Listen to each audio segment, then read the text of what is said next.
لیکن یہ مال کے بارے میں ایک چیز یاد رکھنا، اللہ نے تمہارے نصیب میں جو لکھا ہوا ہے وہ تمہیں مل کر رہے گا۔ کبھی بھی تمہارا مال جو اللہ نے تمہارے نصیب میں لکھا ہوا ہے، ساری دنیا کے لوگ مل کے بھی تمہارے مال میں سے، تمہارے رزق میں سے ایک ذرہ برابر بھی کمی نہیں کر سکتے۔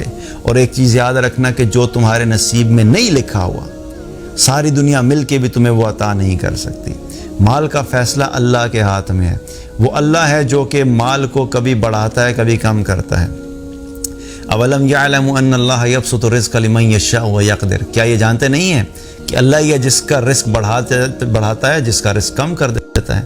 امن ھذا الذی یرزقکم من امسک رزقا، اگر اللہ تمہارا رزق بند کر دے تو کون ہے جو تمہیں رزق عطا کر سکتا ہے؟ اور اللہ سبحانہ تعالیٰ نے رزق کے فیصلے اپنے ہاتھ میں رکھے ہیں۔ کبھی بھی اس چیز سے دھوکہ مت کھانا کہ دنیا میں کوئی انسان مجھے مال میرا بڑھا دے گا یا کم کر دے گا۔ یہ سب اسی کے فیصلے ہوتے ہیں، کس وقت کس کو کتنا دینا ہے، کس کا بڑھانا ہے، کس کا کم کرنا ہے۔ اور ٹائمنگ بھی اللہ ڈیسائیڈ کرتا ہے۔ کبھی کبھی انسان اپنی لائف میں فرسٹریٹ ہو جاتا ہے، اس کو اپنے کیریئر کے شروع میں زیادہ مال کی خواہش ہوتی ہے، لیکن اللہ نے اس وقت لکھا نہیں ہوتا۔ اللہ نے ایک وقت لکھا ہوتا ہے کہ میں نے کس ٹائم پہ جا کے کس کو اتنا مال دینا ہے۔ تو کبھی بھی مال کمانے کے معاملے میں جو ہے وہ امپیشنٹ نہیں ہونا، بے صبرے نہیں ہونا، کبھی حرام کی طرف مت جانا، کبھی اس کی غلامی مت اختیار کرنا۔ جو انسان مال کو مقصد زندگی بنا کے چلے گا وہ مال کا غلام بنے گا، اور جو انسان مال کا غلام بن جائے گا وہ اللہ کی غلامی سے نکل جائے گا، اور جو انسان اللہ کی غلامی سے نکلے گا وہ شیطان کا غلام بنے گا، اور جو انسان شیطان کی غلامی میں آئے گا شیطان کا ٹھکانہ جہنم ہے، تو اس انسان کا ٹھکانہ بھی جہنم بنے گا۔ تو مال کی غلامی کبھی مت کرنا۔ مال اللہ نے جو تمہارے لیے لکھا ہے وہ تمہیں ملے گا۔ ہاں، کوشش ضرور کرتے رہنا۔ یہ نہیں ہے کہ گھر میں بیٹھ جاؤ اور کوئی بس اللہ نے میرے لکھا ہے تو مجھے ملے گا۔ اپنی ایک سنسیئر ایفرٹ ہمیشہ رکھنا۔ حلال کمانا ہے، جائز کمانا ہے، دو نمبری نہیں کرنی، رشوت نہیں لینی، دھوکہ نہیں دینا، ان سب چیزوں کو اپنے ذہن میں رکھ کے لائف گزارنا، تو جو اللہ نے تمہارے نصیب میں لکھا ہے وہ تمہیں ملے گا۔ مال کو کبھی اپنا مقصد زندگی مت بنانا، ضرورت زندگی رکھنا، اور اس کو کبھی بھی اس سے دھوکہ مت کھانا۔ اسی طریقے سے ایک اور جو آزمائش اللہ نے وہ کیا رکھی ہے جس سے بہت سارے لوگ دھوکہ کھا جاتے ہیں، وہ اولاد ہے۔ اللہ تعالیٰ نے قرآن میں ایک جگہ فرمایا انما اموالکم و اولادکم فتنہ، تمہارے مال اور تمہاری اولاد تمہارے لیے کیا ہے؟ فتنہ ہے، آزمائش ہے۔ بہت سے لوگ اپنی اولاد کی وجہ سے کیا کرتے ہیں؟ دھوکہ کھا جاتے ہیں۔ اپنے لیے حلال کما لیتے ہیں، جب اولاد ہوتی ہے تو اولاد کو اچھے سے اچھا دینے کے لیے کیا کرتے ہیں کہ ہم نے ان کو ایک ایسا لائف سٹائل دینا ہے، اس کو میں نے اعلیٰ اسکول میں پڑھانا ہے، اس کی ایجوکیشن اچھی ہونی چاہیے، برانڈڈ کپڑے ہونے چاہیے، لیٹسٹ سیل فونز ہونے چاہیے، یہ اپنے دوستوں کے سوشل سرکل میں سب سے زیادہ فیمس ہونا چاہیے، سارے دوست اس کی تعریفیں کریں۔ ان کی جائز اور ناجائز خواہشات کو پورا کرنے کے لیے بہت سے لوگ جو ہے وہ غلط طریقے اختیار کرتے ہیں مال کمانے کے لیے۔ تو جو انسان اپنی اولاد کو سو کالڈ اچھی زندگی دنیا میں دینے کے لیے اللہ کو ناراض کرتا ہے، تو یاد رکھیں کہ ایسی اولاد پھر کبھی بھی اس انسان کے لیے جو ہے اس کی آنکھوں کی ٹھنڈک نہیں بنتی۔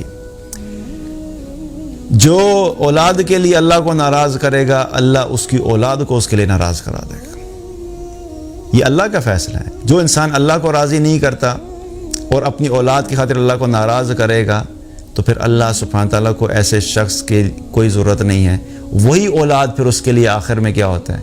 اس کو ٹھکرا دیتی ہے، کہ جس انسان نے اللہ کو خود نہیں پہچانا وہ انسان اپنی اولاد کو اللہ کی پہچان کیا دے گا؟ جس انسان نے خود حلال حرام کا فرق نہیں رکھا وہ اپنی اولاد کو کیسے بتائے گا کہ حلال اور حرام کیا ہوتا ہے؟ جو انسان اپنی اولاد کی خاطر حرام کماتا رہا اور اپنی اولاد کو حرام لقمہ کھلاتا رہا، تو بالآخر کیا ہوگا؟ اس کی جس اولاد کے پیٹ میں حرام جاتا رہا، اس کے اندر تقویٰ کہاں سے آئے گا؟ اس کے اندر ایمان کہاں سے آئے گا؟ اس کے اندر والدین کی فرما برداری کہاں سے آئے گی؟ اس کے اندر حلال حرام کی تمیز کہاں سے آئے گی؟ تو یہ والدین جو ہوتے ہیں بہت بڑا دھوکہ کھاتے ہیں اپنی اولاد کی وجہ سے۔ تو اولاد جو ہے، اولاد کا دھوکہ بھی جو ہے اس سے بھی ہمیں بچنا ہے۔ اولاد کو ہمیشہ جائز اور حلال طریقے سے ان کے لیے کمائی کرنی اور ان کے اوپر حلال ہی خرچ کرنا چاہیے۔ اسی طریقے سے ایک اور بہت بڑا دھوکہ ہے جو کہ لوگ اس دنیا میں کھاتے ہیں، وہ ہے وقت سے دھوکہ کھاتے ہیں۔